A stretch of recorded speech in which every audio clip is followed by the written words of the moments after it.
ṣe jíjẹ o kò ṣe jíjẹ lókun kú o kẹnu máa máa pariwo bàbá oko ṣòótù ti dé.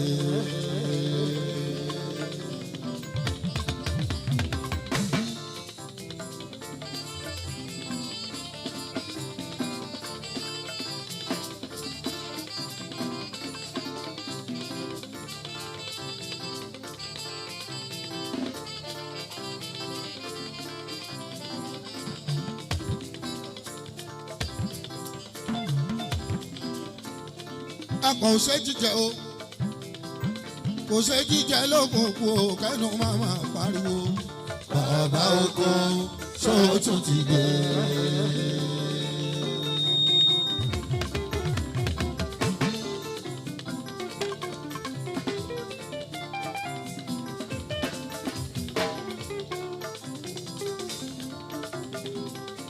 ìrànlá ní nǹkan o kì í nírú ẹ̀ ṣe bàbá oko ṣòótù ti dé.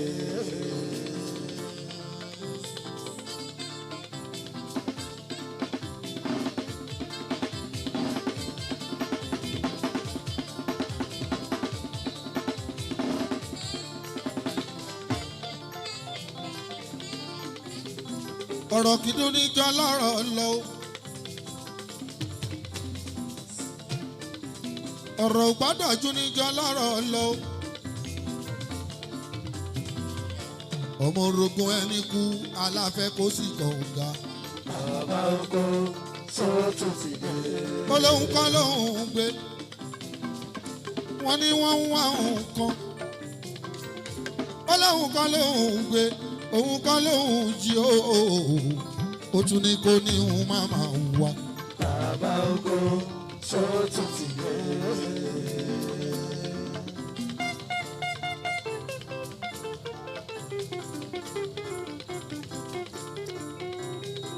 Àlàó òun kan lóhùn gbé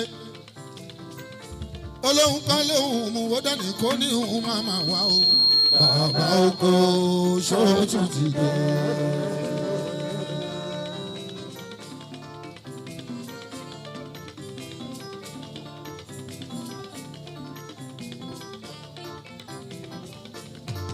ẹgbẹ́ aláwọ̀ àtàgbé ń ṣàwo ìlú Ajíbọ́dù gateway to Nigeria #1 Ọmọlúṣàbí.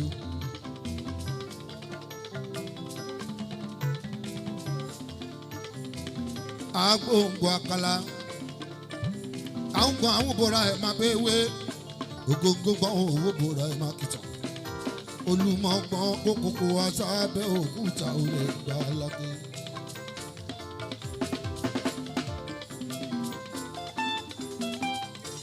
mo ń jayé lóko bí àwọn ìjòyè. mo ń jayé lóko bí àwọn ìjòyè ni.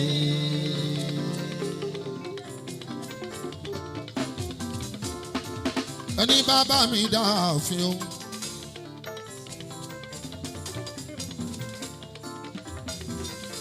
bọ́n ṣe ń ṣe ní mọ́kà là ń ṣe lẹ́gbà tiwa.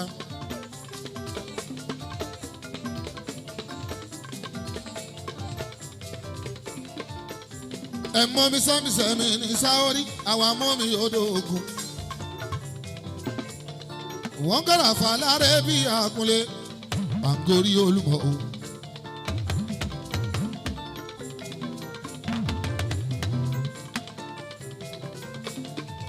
jẹ́jẹ́ sí ìlú ẹlẹ́kùn mẹ́fà o orí mọ́gùn jẹ́ bùrọ̀dá mi ẹlẹ́kùn mẹ́fà mi o orí mọ́gùn jẹ́.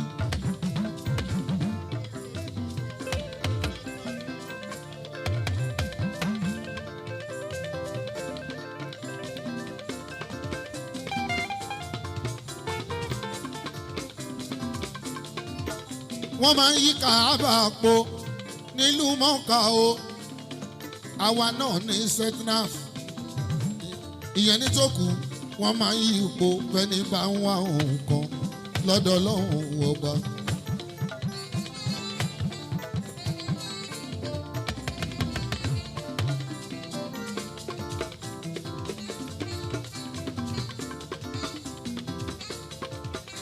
ọmọ ní nǹkan ènìyàn ẹja bẹ̀rẹ̀ ijó látòrí last month.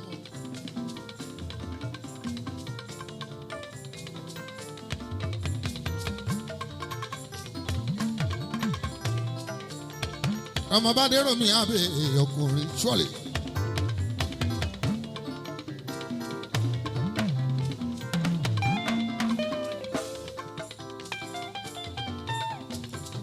fàtí kò darí ẹ̀tọ́ kú kálẹ̀ fàtí gbogbo. ẹ̀gbọ́n mi ti wà lójú àgbo àlàndó. ta ló yọ lókè yìí o àlàndó. ta ló yọ lókè yìí o àlàndó. ó wá gbádà funfun àlàndó. ó dé fìlà funfun àlàndó. ilẹ̀ ó ṣọ́bọ̀ mi o àlàndó. ọmọ aróbí odò o àlàndó. ọmọ aláṣàrò ọ̀rọ̀ àlàndó. abíní nítòkò àlàndó. ta ló yọ lókè yìí o àlàndó. ìmásífù Jesus àlàndó.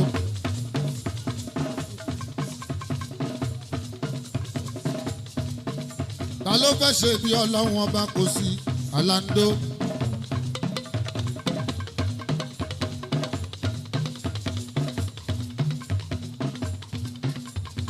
apàṣẹ gbogbo agége balógun ń kọ àgbẹ̀dẹ.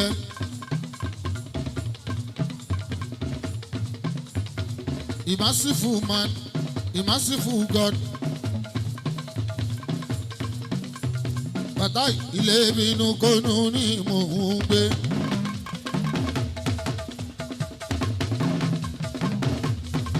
Wọ́n jà wájú lé mi kò kàn mí. Pọ́nigúnú kó méjì gúnra wọn. Àlàndó ní yábẹ̀ sámsám. Fàtáyò ní lọ́bẹ̀ wá wòrán. Wàláì ẹ ò lè dẹ́rù bá bọ̀ ọ̀dá mi o. Àlàndó.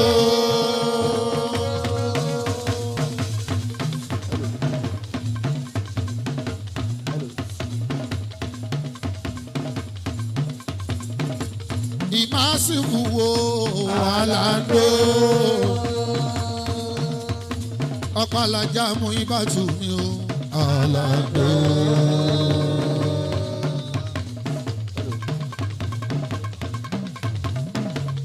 Ọ̀yá ẹ bá mi làlùjọ tó dáa tọ̀ mí wá fẹ́ jó.